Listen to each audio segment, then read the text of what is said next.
mga kayamis! Good day sa inyong lahat! Jerome na naman ang Takoyaki Boy ng 80 Pack.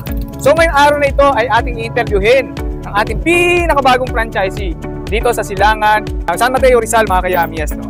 So at ito, kasama na natin siya katabi natin. So ayun, tatanungin natin si ma'am ng ilang mga questions natin. No? So ma'am, pwede ka magpakilala sa amin. Anong pangalan mo at taga-saan ka ma'am? Ako po si Joanne Marquez. Nakatira ako sa Monterey Hills, Barangay Silangan, San Mateo, Rizal. Paano niyo po ba na-discover ang Yummiest Takoyaki? Na-discover ko siya sa Facebook. Nag-prompt yung interview ni RDR po sa inyo. Kasi matagal ko nang gusto magkaroon ng franchise talaga. Hindi ko lang alam kung ano talaga yung dapat na ipa-franchise ko. Kaya lang, nung nakita ko nga sa inyo na very affordable naman sa pag-start, sa mga katulad ko nag-i-start na mag-franchise, affordable naman siya. Tapos, bago ko siya i-franchise, yun nga sinabi ko, di ba?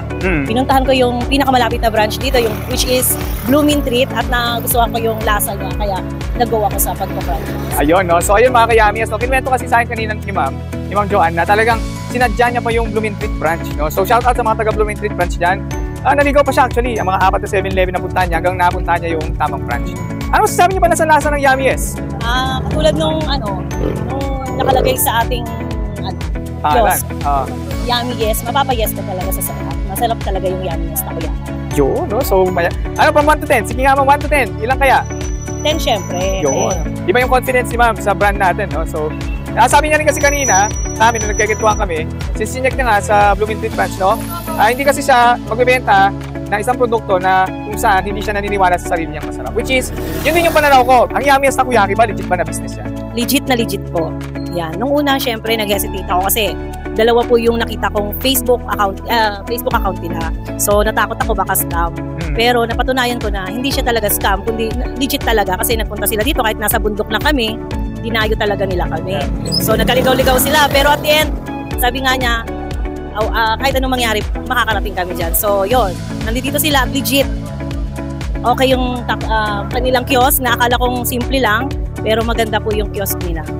So ma'am, kunyari, maganda pala, naganda ka sa kiosk ma'am. So kunyari ma'am, ikaw, tanongin kita, magkano ba sa tingin mo ang presyuhan pag ganitong klase ng franchise usually? Sa iyo, ano lang, sa iyo, kung kunyari di mo lang presyo, nakita mong ganyan, magkano presyo?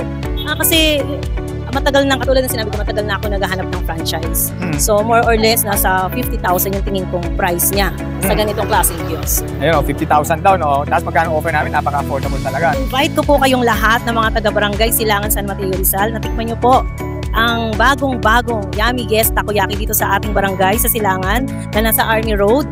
So makikita nyo po yan tuwing dadaan po kayo rito. Pumunta po kayo dito, itikman nyo po at mapapayes po kayo sa sarap. Yun, no? So yun na nga mga ka-Yummiest, no? At salamat ma'am. Salamat po ulit sa pagtitiwala sa Yummiest Takoyaki, and we really appreciate it. Na sa wakas mga ka-Yummiest, meron na tayo dito sa San Mateo, Rizal. For the first time, kahit nasa bundok. Puntahan nyo na para naman makapakita kayo ng lugar na nasa bundok na Yummiest Takoyaki. Ano? So yun lang mga ka-Yummiest, at have a great day sa inyo lahat. At again, salamat ma'am, salamat po mga taga-Silangan, San Mateo, Rizal, at hanggang sa muli nating pagkikita sa susunod nating vlog dito sa delivery ng ating mga Yummiest Takoyaki franchise. Papaalam muna tayo mga ka-Yummiest. So ma'am, paalam na tayo. Bye-bye!